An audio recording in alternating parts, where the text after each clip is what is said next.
Peace and welcome to Izayaa's kitchen. Today I'm going to be making a video on how to make vegan mangu.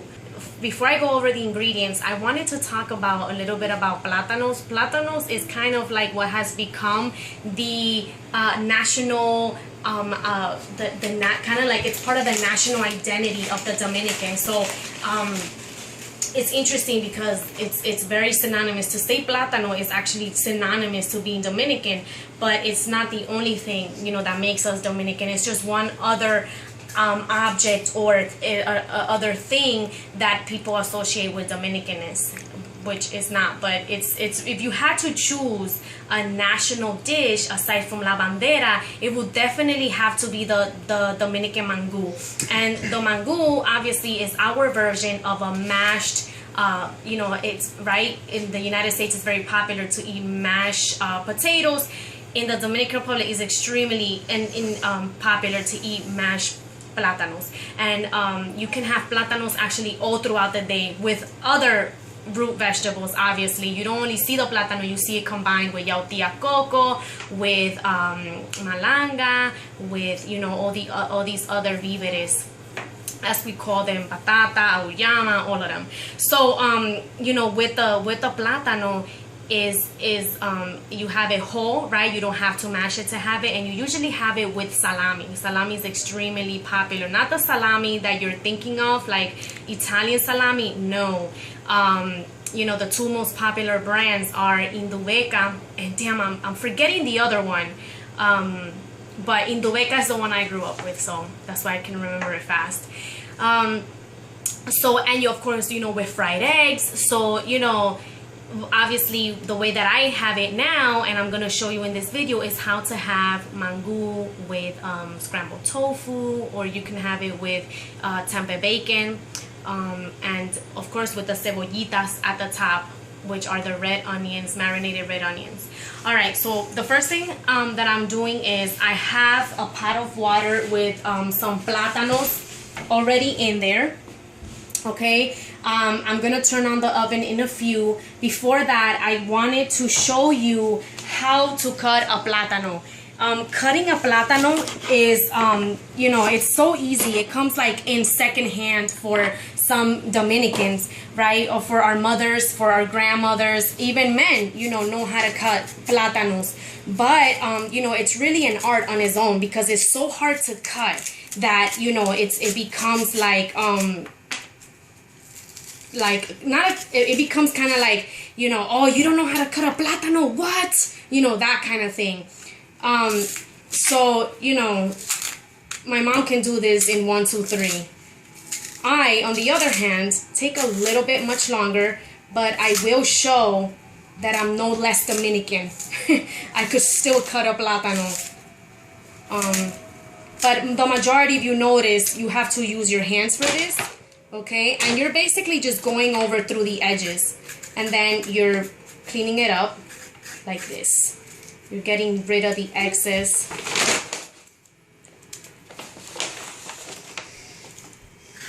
And go like this, okay?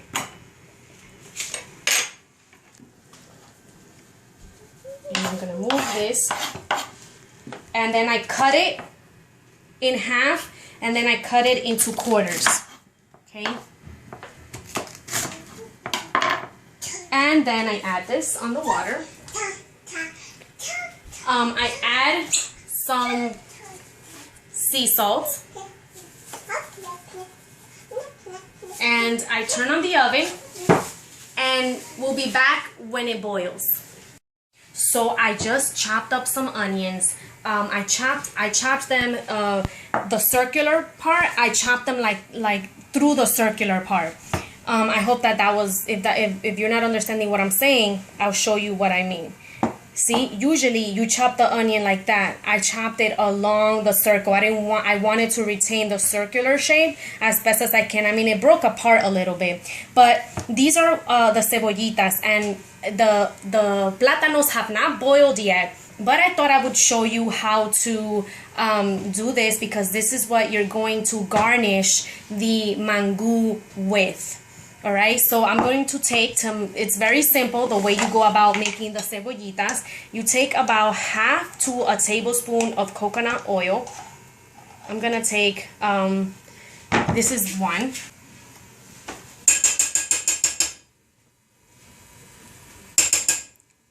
Okay, like that. And I'm gonna let that liquefy.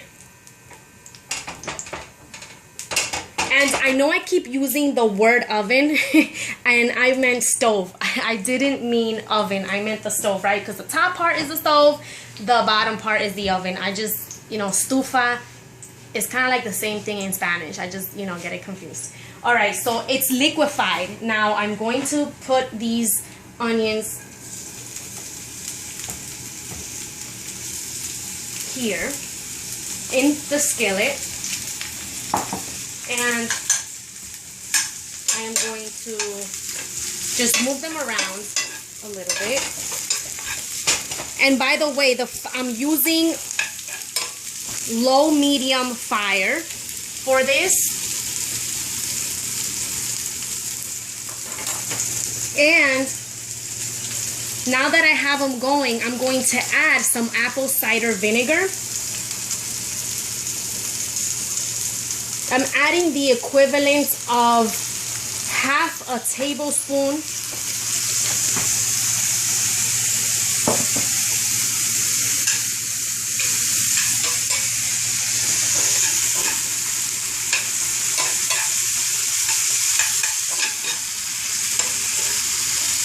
okay, and basically what I'm doing is I just keep it moving, okay. And once the onions start to get this pinkish color, that's when you know they are ready to be taken out. I don't like to overcook them. I still kind of like to retain some of the crunchiness of the onion. So I let it go through this process inside the skillet for about a minute to 2 minutes. I'm gonna turn it off and I'm going to place them with everything, the oil, the cider vinegar, and I'm gonna put these to the side. You can cover them if you want, or you can let them cool off. It doesn't matter because the mango will still be hot itself. And so I'm just gonna put them here and let them cool on the side. Platanos are boiling, but they are not ready yet. They only have that 5 minutes that they've been boiling. Usually it takes about 15 to 20 minutes for the platanos to be completed boiling, okay? What I have on the skillet right now, I have tofu, and I'm just making a simple pan fried tofu. I cut it into cubes, right? And I'm using a tablespoon of coconut oil, and I'm letting them I'm letting the fire take out all the excess liquid that's in the tofu so that the tofu can become a bit more solidified, and that's what's happening now. What I'm doing now is I am going to also add some spices to the tofu. Like I said, I'm not doing anything special with the tofu. I just chopped it up into squares, and the water is drying up, and I'm adding some garlic powder. So I'm just spreading it over the tofu. Okay, you just eyeball it. I mean, that would be probably a fourth to half a teaspoon. Okay, I'm putting the same measurement with the paprika, half a teaspoon of paprika. I'm using 1/4 of the black pepper. Okay, not too much of the black pepper, but enough. And I also like to add ground oregano.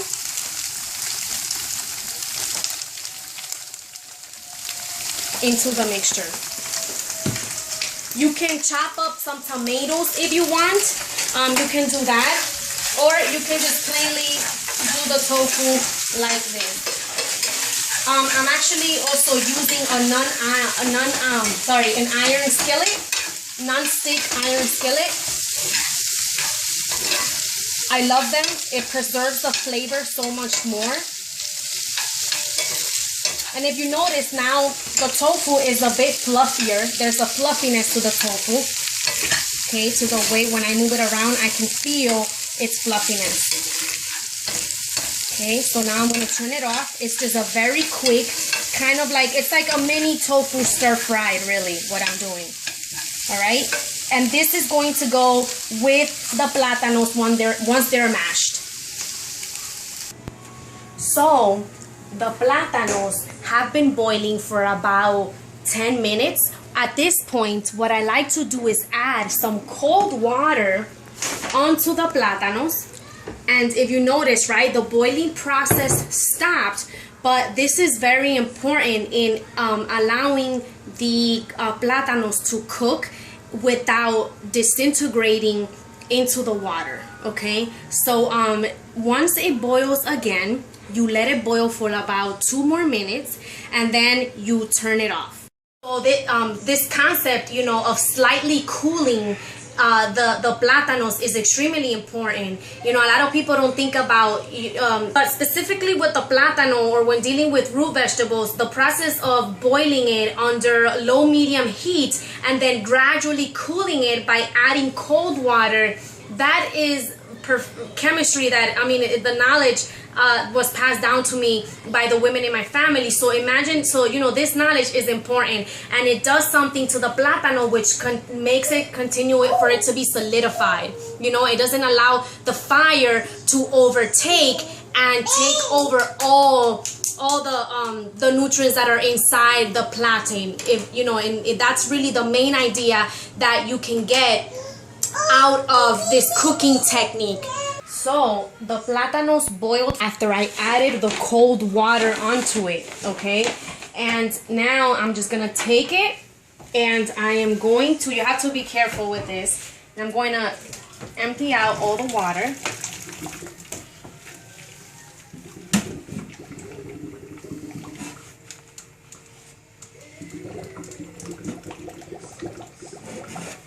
Okay, and I'm going to come here.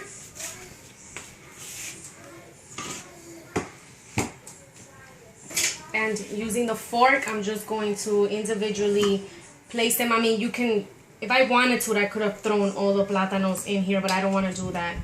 So let me just take a spoon instead.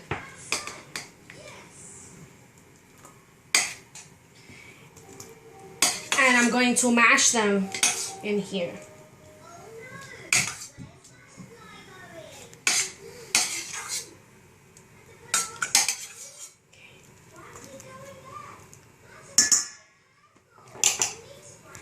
Okay, the first thing I'm going to add is a little bit of salt before I mash them. The second thing is cold water. You see how, because the cold water actually is going to help me mash the plátanos faster. This is about, I would say, like 3 tablespoons. And so I'm gonna give it one mash first.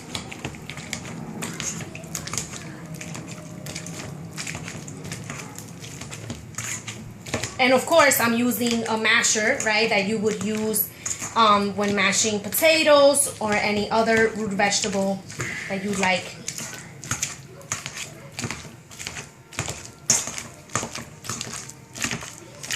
I also like to add some butter for flavoring. You know, you don't have to do that. Some people actually use oil.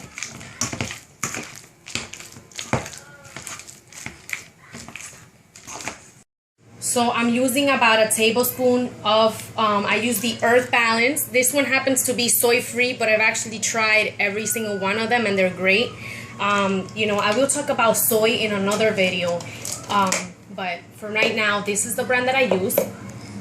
It's the best brand, actually. It's kind of like Earth Balance monopolizes every single other, you know, butter ingredient out there. I haven't had anything much better than Earth Balance. Okay, so basically, I just continue to mash, right? The butter has been added. It's going to give it a nice flavor. And I'm gonna keep mashing and mashing until you don't feel the crumbles and everything feels nice and smooth.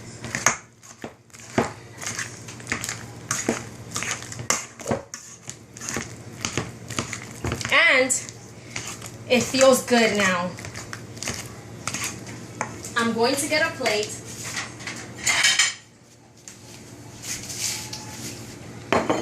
And what I like to do is, right, to take this out. I go like that. Go like that. If you really want to take out all the platano particles, I'm going to put that there. And I'm going to serve so that you see what the mangu looks like. And I'm going to add the cebollitas at the top.